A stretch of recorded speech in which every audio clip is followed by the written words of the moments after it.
Hey, Zoning for Equity students, Paavo Munkinen here again from UCLA. Before my longer lecture on how California's housing element law is working at this current moment, I wanted to briefly review how well it has worked up to date. Well, by its main term, accommodating housing growth, I think it has worked pretty badly. This graph shows the housing production rate in California over the last 50 years, 60 years. And as you can see, where we're at today, which is a little bit over, if this were continued out to 2020, it would be 110,000 units in 2020, 110,000 units in 2019, right? So where we're at today, which is currently an economic boom before the pandemic and a resurgence after the pandemic, is building housing at rates of recessions in the 60s and 70s and 80s and 90s. So California is definitely not building enough housing to accommodate its population growth, let alone its economic growth and the immigration that should be bringing.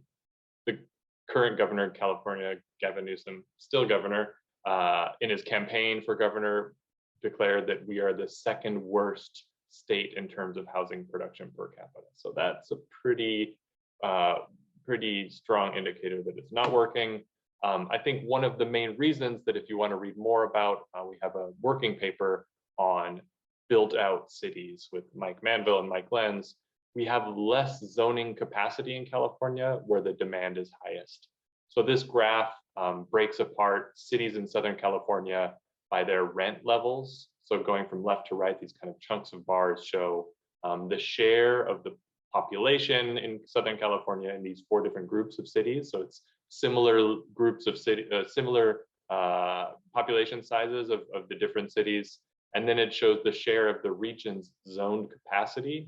So according to city zoning codes, how much housing could be built in them. And then it shows permitting numbers, so housing production numbers. And what it reveals is this very interesting and a big problem, a negative correlation between where the cities are permitting housing to be built and where demand is, right? So in the low demand cities, there is a lot of zone capacity. In the high demand cities, there's much less zone capacity. Nevertheless, that's where the building happens, right? Because that's where developers can make a profit. So essentially we're squeezing our development into fewer and fewer parcels and getting less of it overall as a result. On fair share, California has highly segregated cities, highly unequal access to housing, right? So I think in terms of comparing to Massachusetts or the Boston Metro, for example, as I did in the other lecture, right? So we have tons of exclusionary cities with very, very little affordable housing. Remember I said 70% of low-income housing tax credit projects in LA County are in the city of Los Angeles, even though that city is only 40% of the population. And there are, half or more of the cities in LA County don't have any low-income housing, subsidized housing in them. As a result, housing assistance in LA, this is slightly an aside, but we see the concentration in Central and South Los Angeles of federal housing assistance through the low-income housing tax credit project or housing choice vouchers. And we just always, I think, should be reminding ourselves that at the same time, the mortgage interest deduction, which is primarily going to single family homes and primarily going to affluent people buying big single family homes, that is our largest federal housing policy in terms of subsidy numbers or not collected tax revenue by the federal government. And that's primarily going to the affluent parts of the county near the coast.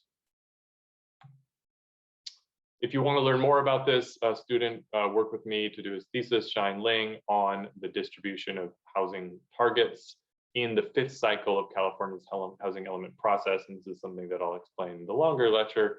But you can see in this graph, kind of the darker blue areas is where the regional allocation of housing targets ended up being much higher per capita. And the red and orange areas are where the regional allocation of housing unit targets per capita were lower, right, in the fifth cycle, right? So we can see that affluent places on the coast, Orange County cities with a lot of jobs, places like Huntington Beach and Beverly Hills, they're getting some of the lowest housing targets under the statewide planning process, whereas desert cities, kind of cities at the periphery of the larger metropolitan area, are the places with vacant land and the places that are getting the largest housing targets per capita. So I think this is a pretty strong indictment and evidence that the statewide housing planning process has been a big failure. So I'll tell you more about that in a longer lecture. Thanks. Bye-bye.